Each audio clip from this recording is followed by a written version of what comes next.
Hello. Sir சொல்லுங்க sir. வணக்கம்மா. வணக்கம் சொல்லுங்க. ஓ வணக்கம் சொல்லுங்க சார். ஆமாம், கேட்குதுங்களாம்மா? எனக்கு கேட்குது சொல்லுங்க. கேட்குதுங்களா? ஆமாம், நீங்கள் எந்த அடிப்படையிலம்மா சொன்னீங்க? எங்கிட்ட பணம் இருக்குது, எல்லாம் நாங்கள் செஞ்சுருவோம், நீ எதுவும் செய்ய வேண்டாம்னு சொன்னீங்களா? எந்த அடிப்படையில் சொன்னீங்கம்மா? அண்ணா நீங்க ஆஃபீஸ் தான் வந்தீங்க, அப்பவே கேட்டிருக்கலாம். இப்போ எதுக்கு ஃபோன் பண்ணி கேட்டுட்டு இல்ல, இருக்கீங்க? இல்ல. மறுபடியும் ஏதாவது கேட்கணும்னா நீங்க நாளைக்கு வாங்க, ஆஃபீஸ்க்கு வாங்க, நான் சொல்றேன். இல்லை, எந்த அடிப்படையில் எங்கிட்ட பணம் இருக்குது, நீங்கள் எதுவுமே செய்ய வேண்டாம்னு சொன்னீங்க? அதுதான் நான் கேட்கறது. அதுதான் நான் ஆஃபீஸில் வந்து கேளுங்க, நான் சொல்றேன். ம். ஆனால் இப்போ சரிங்க ஃபோன் சார். சொல்ல மாட்டீங்க இல்லைங்க சார், நீங்க ஆஃபீஸ்க்கு வாங்க, எதுனால ரிட்டர்னாக கேளுங்க, நான் சொல்றேன். அப்படிங்களா? சரி, அந்த தண்ணி சரி. நீங்கள் பொறுப்பேற்று எத்தனை வருஷமா ஆகுதுங்க நாமக்கலுக்கு?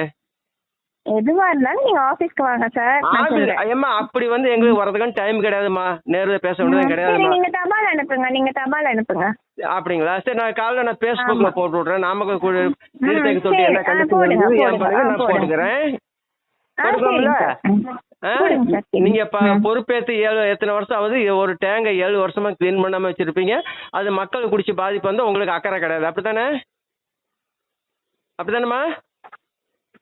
ஆ சார் உங்களுக்கு என்ன கேட்கணுமோ ஃபோன் தபால் எழுதி கேளுங்க, நான் பதில் சொல்றேன். நான் கேட்கறது கோயிலுக்கு வாங்க. ஏம்மா, நான் இல்லைன்னா நீங்க கோயிலுக்கு வாங்க, நான் பதில் சொல்றேன். நான் சரிங்களா கேட்க சார்? ஏம்மா இருங்கம்மா, நீங்க கூப்பிட்டுப்பா வரது, நான் கூட சம்பளம் வாங்குறவன் கிடையாது. நான் கேட்கற சரி, கேள்வி நீங்க நீங்க தபால் அனுப்புங்க, தபால் அனுப்புங்க, நான் பதில் தபால்ல ஏம்மா, சொல்லிடுறேன். தபால் அனுப்புறது எங்களோட சொந்த பணம். ஒன்னும் கவர்மெண்ட் எங்களுக்கு சம்பளம் கொடுக்கல உங்களுக்கு தபால் அனுப்புறதுக்கு. தபால் அனுப்புறது அனுப்பாது அது எங்க விருப்பம். நாங்க கேட்கற கேள்விக்கு உங்களை பதில் சொல்ல விருப்பம்னா பதில் சொல்லலாம். பதில் சொல்ல விருப்பம் இல்லைன்னா பதில் சொல்ல முடியாதுன்னு சொல்லுங்க.